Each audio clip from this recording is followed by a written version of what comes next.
North America correspondent Catherine Diss reports from Washington.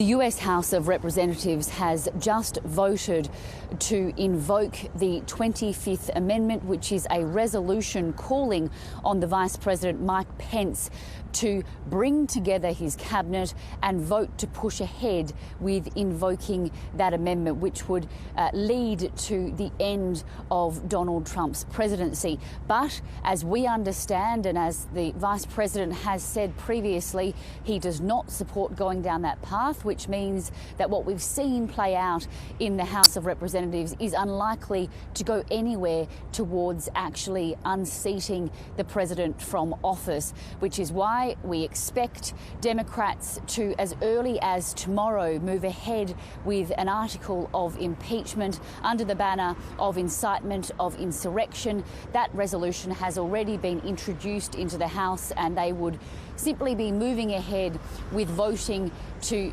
bring that charge against the president. We expect that could happen as soon as tomorrow, which would make Donald Trump the first president in US history to be impeached twice.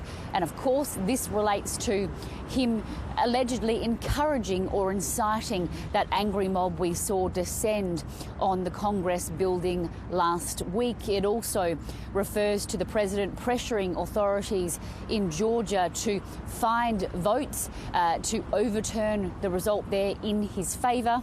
And it also talks to him repeatedly making claims that he, in fact, won the election and peddling those allegations of electoral fraud, which have so far been in large part thrown out by courts of all levels right across the country.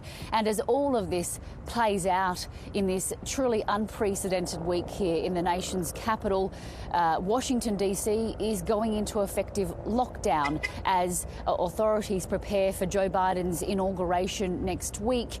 Across the city, all of the major three pillars of US government, the White House, the Congress and the Supreme Court, have all been barricaded from the public, and we're also seeing police and National Guard troops blocking any sort of entry to those buildings alongside other monuments across the nation's capital. We've seen the number of police here bolstered fivefold since this time last week, and 15,000 National Guard troops are being stationed in various parts across the city to try and prevent any sort of activity that we saw take place last week. And you can catch John Barron and Chaz Licciardello for a special pre-inauguration edition of Planet America next Wednesday night at 8:30 Eastern Daylight Time here on the ABC News channel. Then we'll have full coverage of the presidential inauguration live from 3:30 a.m. on the Thursday morning across all ABC platforms. Divers have recovered